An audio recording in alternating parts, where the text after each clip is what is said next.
turn the phone off.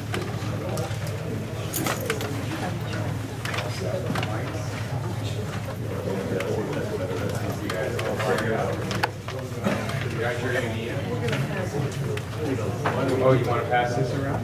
Well, those work really well. It's up to you. Maybe you can just hold it. You can actually fold that. You don't have to put it in here. We'll work it out.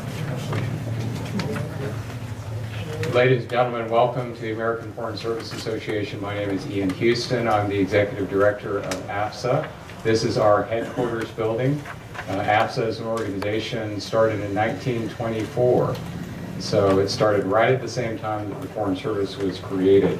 This building was purchased in 1967, and so we like to use this building for a variety of events, etc. This being one of them, and we're proud to celebrate this book and to honor all those who have served at AID over the years, and certainly the mission of the agency. So welcome to AFSA, and AFSA's 50 years in USAID book event. We have a series of books that we do throughout the year.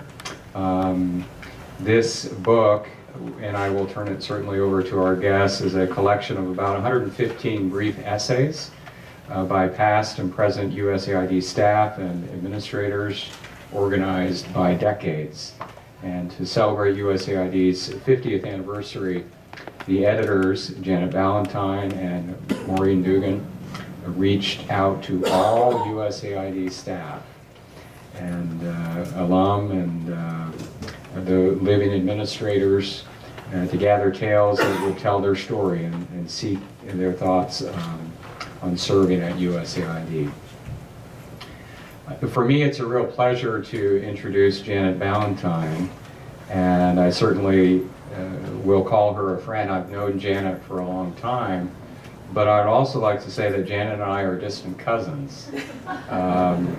We're about fourth cousins coming from Scotland, and so it's a real pleasure to introduce my friend and my cousin, Janet Valentine. Janet retired from USAID in December 2012 with the title of Career Minister. She has previously served as Mission Director in Nicaragua, Russia, and Central Asia, and was counselor to the agency and acting deputy administrator in the early 2000 period.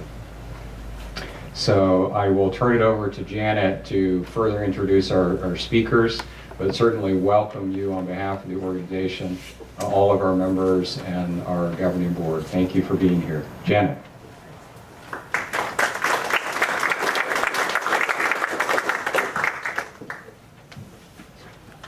Thank you, Ian. It's always nice to have kinfolk here in the room in case people start throwing things. That family stand up for each other and defend each other. At least we Scots do that. Thank you so much for coming here today. It's always great to look out and see so many familiar faces, people that I've known for more decades than I would admit to most people, but I guess since we've all been around for these last 35, 40 years, you can say so. The putting together this book was one of the most fun things that I ever did in aid. First of all, it allowed me to reach back to a lot of people that I had known over the years, people who had been my mentors, people who had been the role models, people who had instituted the kind of change that we have seen in aid over these 5 decades. And I was very, very, very pleased at the number of stories that we got in, and somewhat disappointed that there are a lot of stories out there that were never recorded. And I'm hoping that at some point in the future I can convince somebody, whether it's ADST or the Alumni Association, that part 2 was something that we ought to be looking at, because there are so many people out there who have contributed so much. The 4 panelists who we have today are people that, when you talk about contributions, these are 4 people who have dedicated really their entire professional careers in the field of international development. It's not easy to introduce them because, first of all, just about everybody knows them, and to try and come up with a nuance is almost impossible. Jack Sullivan, I'm not doing this in alphabetical order, they'll be speaking in alphabetical order, has been involved in international development well over 40 years. Most of us knew him when he was the assistant administrator for Asia and the Pacific, and went on to work as an aid consultant as a consultant for aid, other development organizations.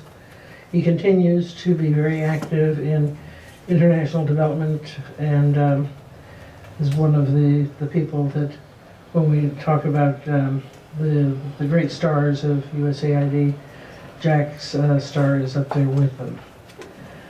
Owen Silke was a Foreign Service officer from 1966 to 89. Served in Ivory Coast, Kenya, Afghanistan, Egypt, India, and of course ubiquitous Washington. I first got to know Owen when I was stationed in Nepal, and he was the mission director in India. Nepal at the time I was there had no telephone lines, and in order to talk to Washington, one had to go to New Delhi and beg a telephone line from somebody in the aid mission.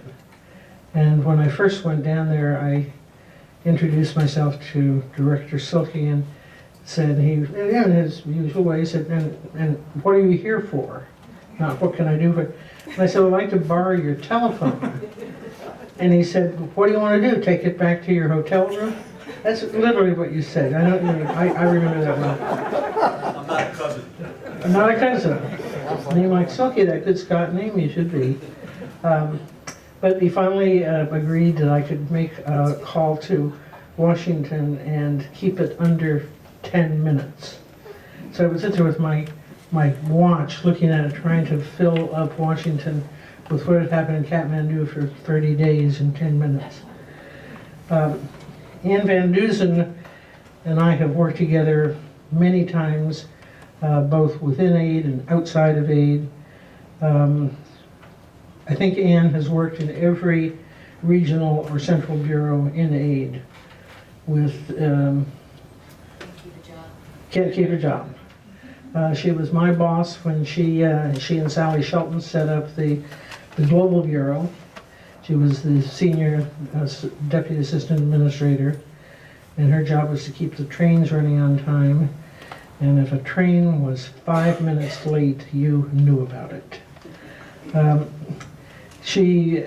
think that all of us will remember Anne not only for the managerial talent she brought, but the fact that she was one of the wave of the first health population officers who really made an incredible difference in setting up the health population programs that maybe were AID's finest hour. We have Susie Olds out there who was part of that wave too. Anne left AID 2001, and she keeps telling me she's going to retire and go up and live in Vermont and make cheese. One of these little Vermont things, sell it by the side of the road in little baskets. And every time she gets close, something new comes along. A year ago, she set up a new program. It's a master's program in global development, global human development at Georgetown University, the School of Foreign Service. The first year has finished its first class and will graduate next year, second class. This, by all accounts, is one of the great academic programs in Washington, and there are many. And I think the credit for this goes to Anne and her network of people, her knowledge of the subject, and the fact that if Anne wants to borrow you for something, she will generally get what she asks for. Alex Shakow, he spent only 14 years at AID, which I find amazing because his shadow was really cast so long, and he made such an incredible difference in setting up the Bureau for Policy and Program Coordination, first as the Deputy Assistant Administrator, then as Assistant Administrator, during a period when aid was expanding and the whole area of policy and coordination was so important. After leaving aid, he worked at the World Bank for 22 years, and I find that impossible that you worked there longer than you worked at aid, because I still think of you, and I think all of us think of you as an aid person and somebody who really was one of the seminal leaders in making the organization the way it is. Anyhow, enough from me. We are the Association for Diplomatic Training and Studies. The publisher of the book is here today and is selling copies. For $15, this is a deal like you can't get anywhere else in the world. Marjorie is the editor, the person who put it together, the taskmaster, and certainly deserves more credit, I think, than anybody else. So, again, thank you for all of that. Well, let's get started, and we are going to go in alphabetical orders, which would mean that Owen. Yes. When you're there for 5 minutes. 10 minutes. 10 minutes, and that's all. This is how you get back at him for the telephone limits. No, it's my turn. So thanks. It's kind of daunting assignment when you're sitting in the room with someone I joined the agency with too many years ago, Dennis, and someone in the room that I worked with on the last day I was with AID, John back there when I was with Food for Peace. So for my state colleagues, I'll do my best. My aid colleagues can throw whatever it is they want to throw at me as we go on. I'm sure there's better stories out there. I did think, Janet, that we were supposed to tell true stories, not fictional stories. But you seem to introduce fiction to the whole contribution here. So there are all kinds of stories one could tell, and there's probably better stories in this room than the one I'm going to tell. Some of the stories are funny, some are serious, some are profound, some really impacted development, some hindered development. And for most of us at our age, if you go back over the 50 years, particularly those of us who started in the agency in the 1960s, our children are tired of hearing these stories, and so you're a fresh audience for us, and we'll do our best. I think Janet really wanted us to talk not so much about the personal kinds of things that happened to us that were important to ourselves and our own personal growth, but were really important to the development era. And I had dreamed from the day I joined the agency of being lucky enough to time my career so that you're available at the right time and the right place to be assigned to the place you want to be assigned. So I was really quite lucky to get to India, because most of us interested in development had studied India. That's really where the whole development economics, development studies kind of literature grew out of India. And so it was really a tremendous pleasure just incredible to get to India and to be in such a place where so much of the development understanding had grown, in such an enormous place, such a challenge to your imagination when you arrived. Well, when I did arrive, this was in 1983. I can't remember how this message got to me, whether it was by boat or airmail. I can't recall anymore how the communications worked. But I had a communication from Washington that said this was in 1983. That this was the 30th. 1984 would be the 30th anniversary of Food for Peace. And so that's important to keep in mind, that aid efforts had gone on preceding the founding of AID back into the 50s. Food for Peace, for example, was founded in 54. And I was asked by Julia Chang Block, who was the assistant administrator, would I please get a thank you letter from the government of India for the food aid which we had provided over the years. Well, as a new director, I thought that was probably the last thing that would endear me to the Indian government to go down and ask them to send us a thank you note for food aid over the years. One, I didn't think it was coincident with the culture, and secondly, if you go back in history, and I've gone back and read my history, President Johnson in the 60s was actually intimately involved with what was called tethered aid. It was the beginning of what was called conditionality. And the actual shipments of food to India at a very serious time in the mid-60s of famine were actually called down from the White House on a monthly basis by the president. And I only imagined that that had not gone down well with the Indians. And Johnson has written about this. It was obviously related to the Cold War and to trying to hold India and Pakistan within the U.S. kind of frame of mind. But Johnson, in his memoirs, really refers to it as an economic venture, that he was really trying to move what all the eight people dream we can do, to move India in the direction of the kind of an economy that we would like to see. Well, at any rate, being a wise and not so wise aid director new to his post, I just threw the message in the outbox and forgot it. 3 weeks later, however, I got a letter from Rajiv Gandhi, who was the Prime Minister of India. So obviously one of the local staff had decided that my approach was off base and had taken the letter down to the government. And it was really quite surprising what he said. He said that food aid in the mid-60s was important and, quote, preserved the integrity of the nation state of India. I mean, that's quite a profound statement. It wasn't just that food aid was good or that he liked AID or he liked any of this. I'll quote it again, that it preserved the integrity of the nation state of India. So thinking about that, I've gone back and tried to reflect, was this just another assistant who wrote a nice letter that he thought the United States government would like, or was there something real? And that same year, Rajiv Gandhi was running for the Prime Minister of India, and in his campaign literature, at least the part of it that I could read in English in the newspapers, said, do you remember the sour taste of dependency? The Congress Party has brought you the sweet taste of self-sufficiency. So clearly that moment in history of mid-60s in India, well, you know very, very well about it, was of profound significance to India and hit it at a very, very important and politically important moment in its history. And AID, of course, very closely related to that.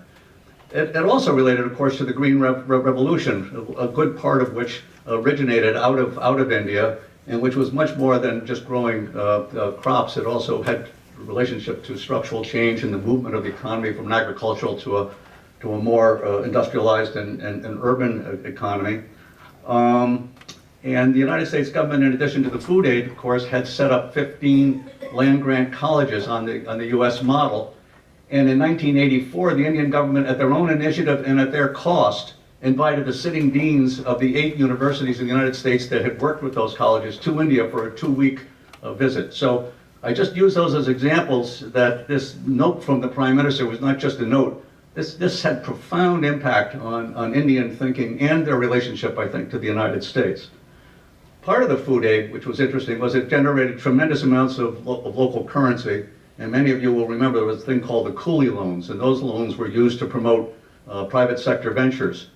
And the United States was importantly engaged in the development of the private sector, but work in the cement industry, the electricity industry, the steel industry, the most notable of which you'll all probably recognize, Tata Steel, which now owns Jaguar and Land Rover around the world. So this all had its origins in, interestingly enough, in a food aid kind of program, local currency with the development dollars then being associated with that, and fundamentally important to a large understanding of what development was about and what you had to do. These weren't just projects. This was a large understanding of what food aid was about, what development was about.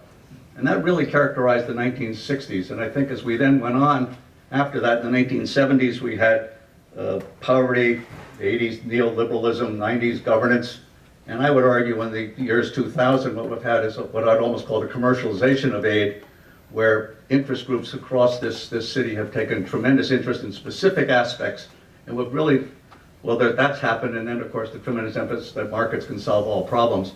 We really stepped away from thinking in large capital D development kinds of terms in countries, which I think is still critically important.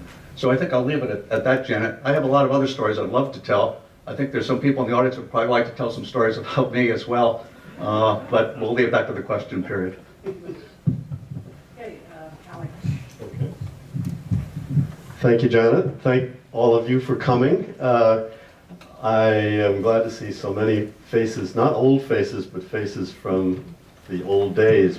May I also say, though, that any of you who are here who are not members of the USAID Alumni Association, this is your great opportunity to, there's a brochure back there on the table, and while you're buying the book, you should also take the brochure. We really would like to have you. There's a lot going on in the Alumni Association now, and of which both Owen Silke and Ann Van Dusen are very active.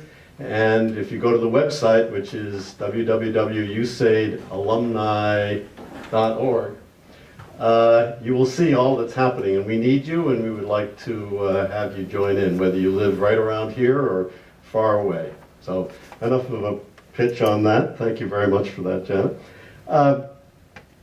Unlike the kind of stories that Owen was telling, that what I'm going to be talking about is not these heartwarming stories from the field, but really about what it was like trying to run a policy operation in Washington in the 1970s. And to set the scene for that, and I should apologize for those of you who've been at the who went to the USAID annual general meeting, you have heard much of this before, or if you've read the book, you have heard much of it before. But in the early 1970s, the future of foreign aid was bleak indeed. In fact, I think in 1972, the Senate defeated a foreign aid bill. So it wasn't a very good environment. And in response to that crisis, the House International Relations Committee, of which Jack was, faced a number of challenging problems, and its implementation required a lot of innovation by aid staff and our partner countries. PPC, under Deputy Administrator Johnny Murphy's strong guidance, led an agency-wide effort to interpret and implement the new law. Our response and AID's basic approach to development was set out in detail in our 1975 report to Congress. In my view, at least, it is remarkable how valid this work and its analysis remains today. Key elements, and I'm going to be quoting here for the next moment or two. By concentrating our aid in the three key sectors of food and nutrition, population and health, and education and human resources, we seek to help developing countries increase their capacity to meet the basic needs of their people. Projects and programs are especially directed toward reaching the poor majority within the populations of these nations. We urge recipient governments to design policies and programs to assure that the benefits of economic growth accrue to all the people and not just a select few. Influencing LDC institutions, policies, and systems are indirect but essential means of assuring that benefits reach the broadest group within the poor majority.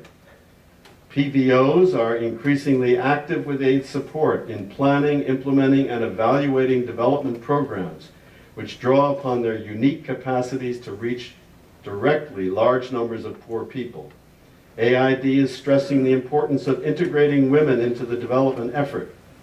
Moreover, while it is slow going, we are emphasizing programs which involve the poor as active participants in the development process itself, avoiding any suggestion of a handout. End quote. While elements of this focus had clearly been present in aid programs for some time, what was new was the assertion of the agency's, quote, complete commitment to concentrate our attention on these approaches and to attempt on a broad basis to engage the poor in the development process, close quote. Thus, the crucial question asked in every project and program review was, who benefits? One of our most important tasks was to ensure that an emphasis on meeting basic human needs was not seen as antithetical to growth, to an interest in growth. We argued that the two must go together, growth with equity. But this was not a simple concept, and many practical issues confronted field staff as they sought to help countries achieve both. PPC, working with colleagues throughout the agency, developed guidance which spelled out in some detail how to help governments design a program which included an appropriate pattern of growth as a vital component of a basic human needs development strategy. Despite this, and with the benefit of hindsight, we probably still exaggerated how much anti-poverty measures on their own would bring about sustainable growth. Another issue was to set out rough benchmarks used to define the poor majority. We had to counter an extreme view that our focus should be only on the poorest of the poor, while at the same time resisting the view of others who urged a very broad definition which would not have changed anything. These examples illustrate several of the issues that arose as we tried to convince an often skeptical agency to fulfill the mandate given to us by the Congress, while protecting our strong belief in a balanced approach. Some staff wished to simply carry on with the traditional big investment programs under the New Directions rubric. Some staff thought it was just a passing fad. It was not easy to achieve consensus, as for many staff this required a cultural change. As a result, we spent as much time as possible meeting with AID's field, regional, and central bureau staff, encouraging them to raise practical operational issues in the many training sessions we organized. In sharp contrast with recent practice, in the 1970s, PPC had overall responsibility for developing and recommending to the administrator the complete AID budget. In my view, this is a function that is absolutely critical if the Policy Bureau is to be operationally relevant. We were the administrator's eyes and ears and sought to be an objective and unbiased arbiter in all matters, which I think we did pretty well, though no doubt Jack and a lot of other bureau heads probably felt differently on occasion. We also built up AID's evaluation capacity, instituting use of the logical framework matrix, the so-called log frame, which still forms, or should I say again forms, the underlying framework for the current focus on results-based aid. These and other approaches were essential to help us analyze and demonstrate to Congress and others who benefits from aid-supported projects and programs. Perhaps most critically, PPC had a strong policy group, of which Ann Van Duzen was a key part, capable of addressing the broad policy issues of the agency. PPC's team of economists and other social scientists at the time was remarkable, and its support for policy-based research by outside scholars was also very influential. This analytical capacity was essential to our ability to develop and explain our approach to the New Directions legislation. Many internal PPC debates provided an exciting intellectual environment, particularly as the policy group also addressed a variety of international economic and development issues, including trade, debt, food, and other commodities. The interaction with the central bureaus in the region was not always smooth, as difficult questions and challenges were raised. But as a result, PPC had a strong voice in intra and intra-agency discussions on a broader range of U.S. policies towards developing countries. Excuse me.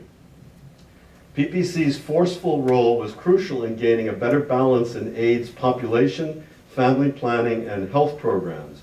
For example, more focus on girls' education and social issues, and not simply condom delivery. Moreover, the policy group's efforts made the work of PPC's budget group much more credible. In retrospect, however, it must be said that the advent of the New Directions BHN emphasis prompted a gradual erosion of AID's sectoral and macroeconomic talent, much to the benefit of the World Bank.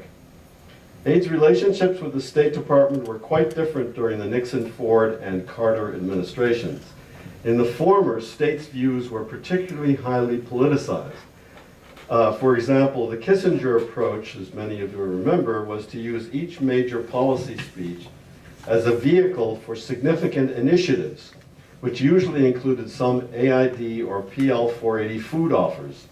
Often it seemed that Secretary Kissinger was the PL 480 desk officer. And listening to Owen, maybe he was following in Lyndon Johnson's path in doing that.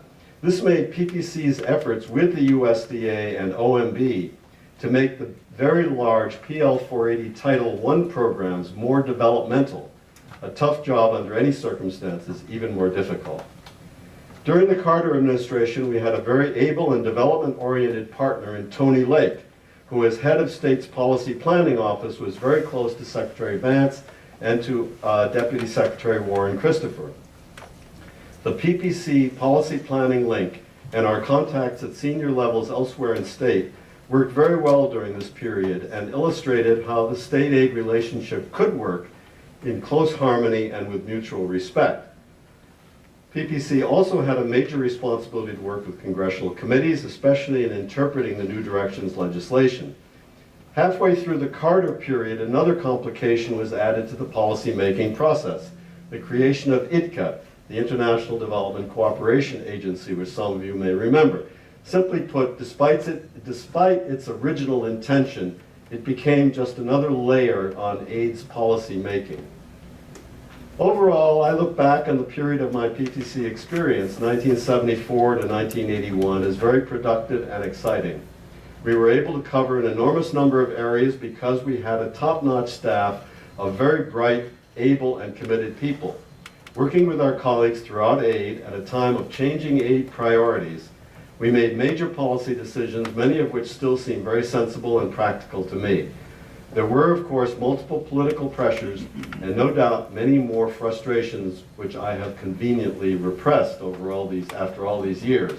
But my sense is that if aid today had the kind of strong PPC that existed in the 1970s, it and development in general would be much better off. So, thank you, Jim. Thank you.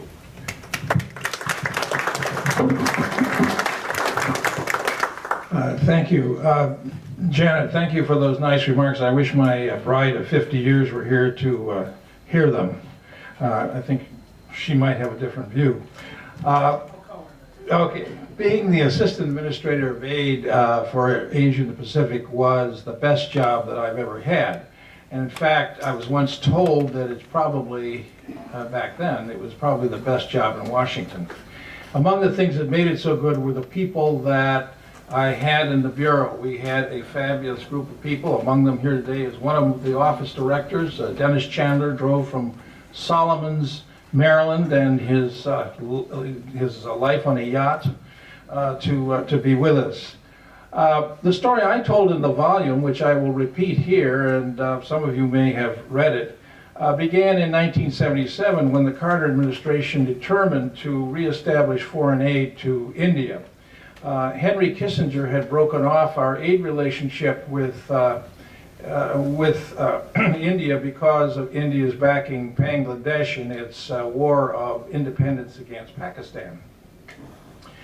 President Carter and his top advisors were very pro-Indian, and I believe John Lewis was in the White House, and he was an India-phile of the first class. The word, however, from Capitol Hill was a little different. We got a mandate from the Hill to say that we could reestablish aid only if the Indians asked for it. On the Indian side, they were miffed by the earlier cutoff, and the word from New Delhi was that the request would not be forthcoming and that the United States would have to offer its aid first. Only then would the government decide whether to accept it. This is kind of a perfect dilemma. So into the situation stepped the newly appointed head of the Agency for International Development, John Gilligan, a former governor of Ohio, and me. One dark and rainy night, we were whisked to in a U.S. Embassy car in New Delhi to the residence of the Prime Minister of India, whose name was Morarji Desai. Desai was a longtime Indian politician, part originally of Mahatma Gandhi's inner circle. He had broken with the Congress Party and founded his own political grouping and had found political success. For 2 years, from 77 to 79, he was in power as Prime Minister.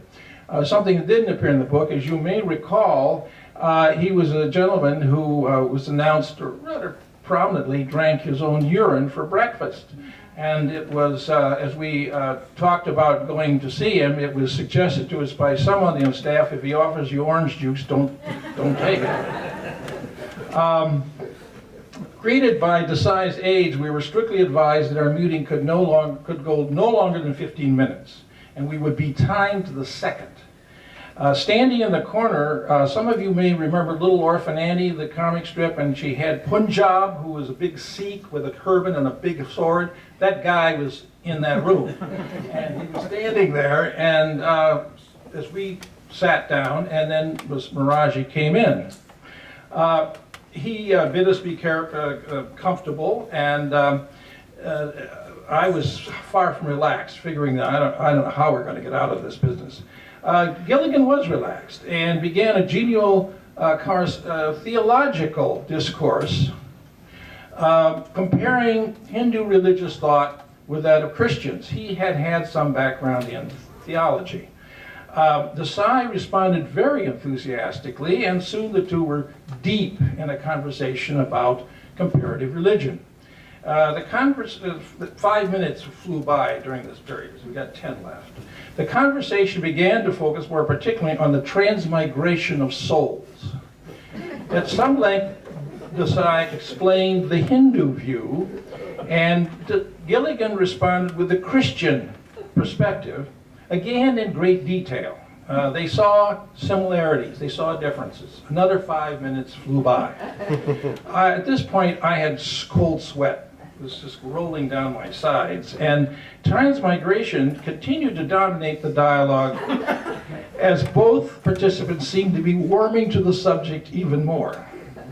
A voice inside my head began shouting, "Time, time, time." Barely a minute remained when Gilligan broke off the theological discussion and asked abruptly, "If the United States were to offer assistance, would you be willing to take it?" In a Zen-like response, Desai replied, "If we were willing to take it, would you offer it?" There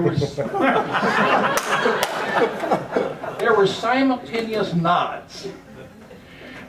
Satisfied that the Gordian knot had been cut, Gilligan immediately stood up, shook Desai's hand, told him we would meet with his top government officials the next day to hammer out the details, and we left. 15 seconds remained. A sequel to the story that's not in the book is that the next day things did not quite go so well. Unfortunately, stories had gotten into the Indian press that the Carter White House was thinking of $1 billion program for India. And that was what the Indians thought we were going to offer. But we had only about $300 million to offer, and the Indians were clearly very disappointed. We were embarrassed, and the meeting closed quickly. Eventually, however, things got smoothed over. The U.S. resumed a full-fledged assistance program to India. Owen was one of the people that helped that along greatly, and I believe we have been responsible for helping India grow its economy. I also want to give a tribute to a wonderful woman, Priscilla Boughton, who was the first aid mission director to India after the rift had been healed, and who passed away much too early. She was brilliant, and I don't think I could have done the job I did without her help. And I'll just continue then. Can I just tell one story about Priscilla, because I followed her, but I talked to her before she passed away, and she had to come into Washington to do a CDSS, I think we call the strategy statements, and she was confused as to how to do that. So she went down to the Ambassador Hotel to see a Swami to ask him what he thought. She said, "Swami, I have to go to Washington and deliver this CDSS, and I welcome your advice." And she said, he went, "It makes no difference." Thank you very much.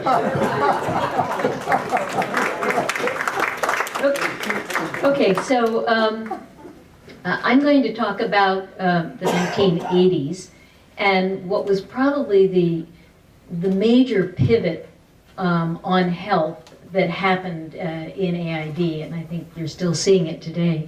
I very much consider working in Washington, working on the front lines, and the front lines that you're going to hear about were Congress, working with the advocacy groups, in this particular case UNICEF, and with the new administration that came in with very different ideas about what AID should be doing. So just to set the scene, health was a relatively small program. It sort of ran at about $100 million for the entire agency. It was a time when the administration asked for more money than it received, if you can remember a time like that.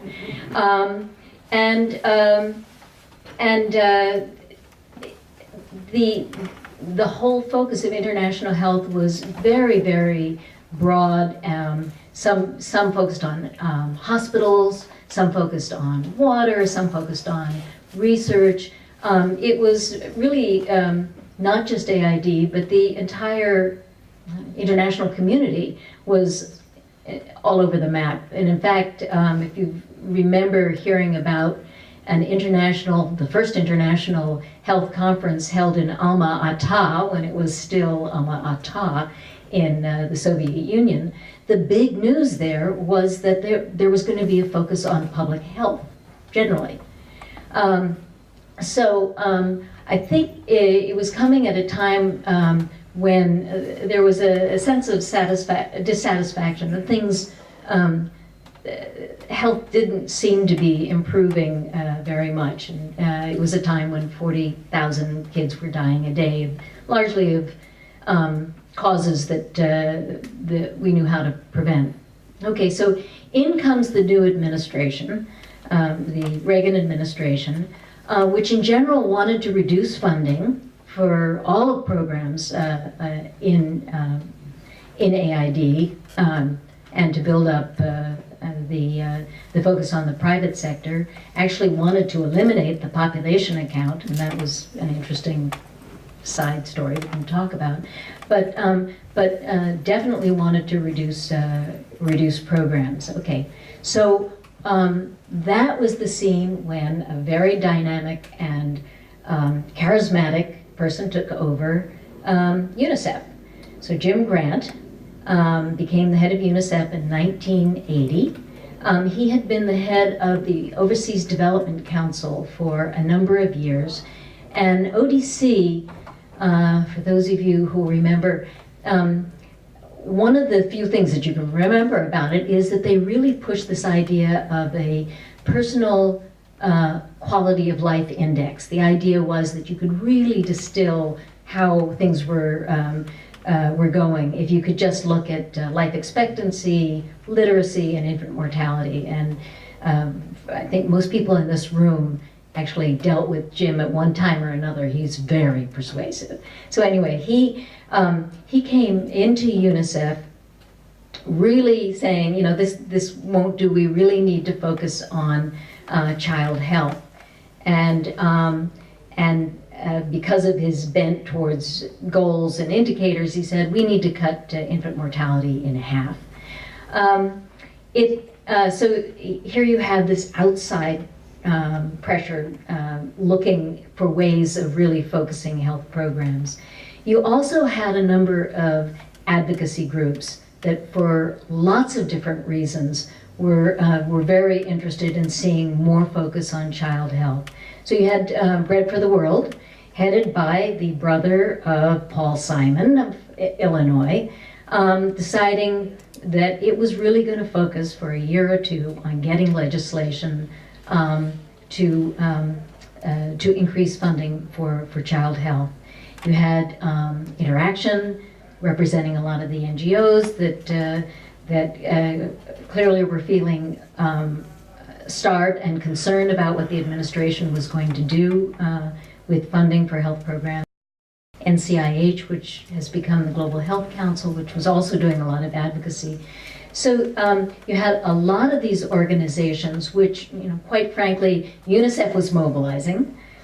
They were putting a lot of pressure on the Hill, and obviously they were putting a lot of pressure on the U.S. And it was friendly, but they would come and say, well, what are you doing, and what more do you need? And we've all been in these situations where, of course, the answer has to be, oh, we're doing great things, but we don't need more money. So that, you know, that game was happening. So one of the things that that Jim Grant was very good at was testifying. So he was in Washington all the time testifying, and really became sort of a spokesperson for child survival, but specifically immunizations. I think one of the smartest things AID did at that time, and I do credit Peter McPherson for this, was deciding instead of to hide, to double down and say, we're doing it too. We had a lot to do with the discovery and dissemination of oral rehydration therapy, and you can't cut infant mortality in half if you don't deal with dehydration deaths. So the first ICORD, if you remember, International Center on Oral Rehydration Therapy, was in 1983. And at that, Peter basically said, we're going to double ORT coverage every year for the next 5 years. That was his first venture, I think, into setting goals and then asking the program how you were going to achieve it.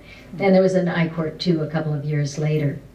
But what happened, and what I think has made this program come together, was that these became the twin engines, and for whatever reasons, and I'm sure there was a lot of politics, Peter and Jim Grant decided that they were going to co-lead this. There was a task force for child survival that also involved WHO and the World Bank, but they were sort of later comers to this process. And I know there are many people in the room who have lots of stories from this era, but there was a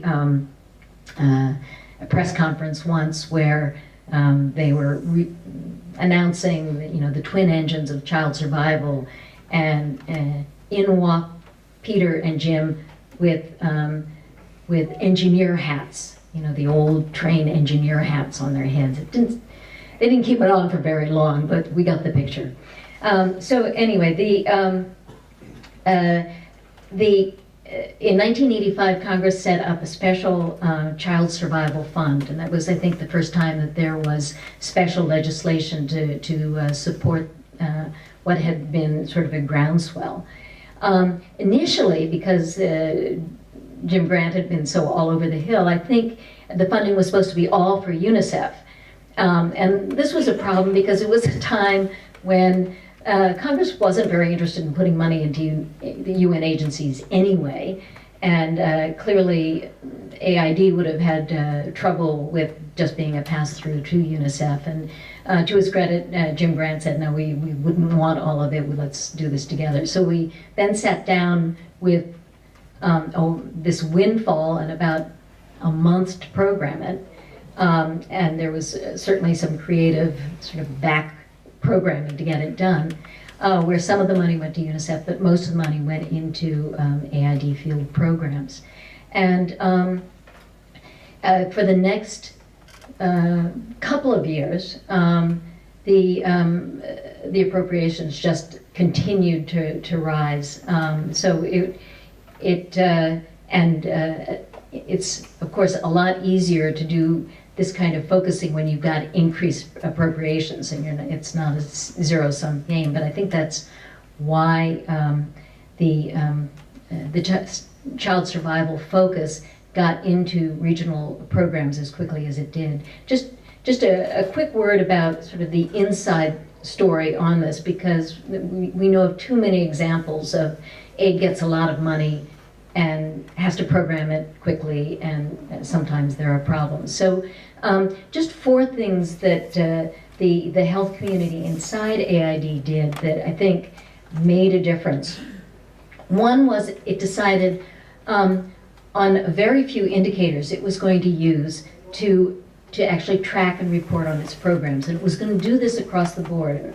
That sounds sort of obvious now, but before this time, you would see indicators on, I don't know, population per hospital bed, or number of doctors per 1,000 population, or there just was no consistency on how there was reporting. So AID basically said, well, whatever else we collect, we're going to report on infant mortality, immunization coverage and ORT availability. And I think that helped bring the program together. In the chapter, it also talks about the rise of the mega contracts, the support contracts that now are the way aid runs things. But the very first ones were PRITEC, PRICOR, oh gosh, something that has to do with health communications, and REACH, which had to do with immunizations. But these were basically support mechanisms that would give technical assistance to the field, so that they could ramp up quickly. Reporting, obviously, when you have a fund appropriations, 2 minutes, from Congress, there's always a reporting requirement, and so there was a reporting requirement on the Child Survival Fund. And when we put it together, someone said, well, what do we call it? And Pam Johnson, who many of you know, said, well, why don't we call it the first annual report to Congress? And it sounds like, well, what are you thinking? But actually, the worst thing is to disappear from sight. And actually creating the requirement on ourselves to continue reporting on what we were doing was a way of keeping this in front of Congress, because there was no confidence that this would continue to be a priority. And the final thing was staffing, because AID is perpetually understaffed, and certainly was then, and there was just no way we were going to be able to get the health staff that we needed. So that was the beginning of the Child Survival Fellows, who still exist, and the TACs, the Technical Advisors in Child Survival, which allowed aid to bring in a lot of technical expertise from outside.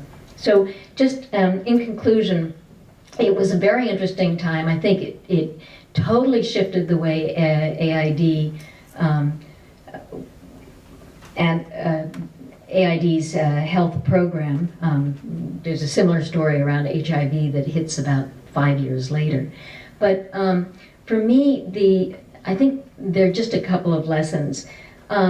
This was also, I think, the beginning of really heavy advocacy and the role of advocacy groups that have now become so central. But we tend to think of them as enemies, or people you want to keep at arm's distance. And I actually think you want to keep them as close as you can, and then try and get them to work together, because otherwise you really do lose control of where they're going.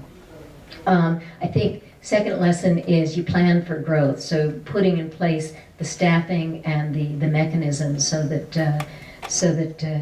you can grow in an organized way is important. And then I have to say, having an LPA that had continuity of contacts, and having a civil service corps that had technical expertise was really important, because the contacts that had been established from the Carter years were really important to get people on the Hill to trust people coming up speaking from from another administration. So I think it's really important to keep a balance and to have people who are maintaining contact with advocacy groups and Hill staffers, especially from administration to administration. Thank you.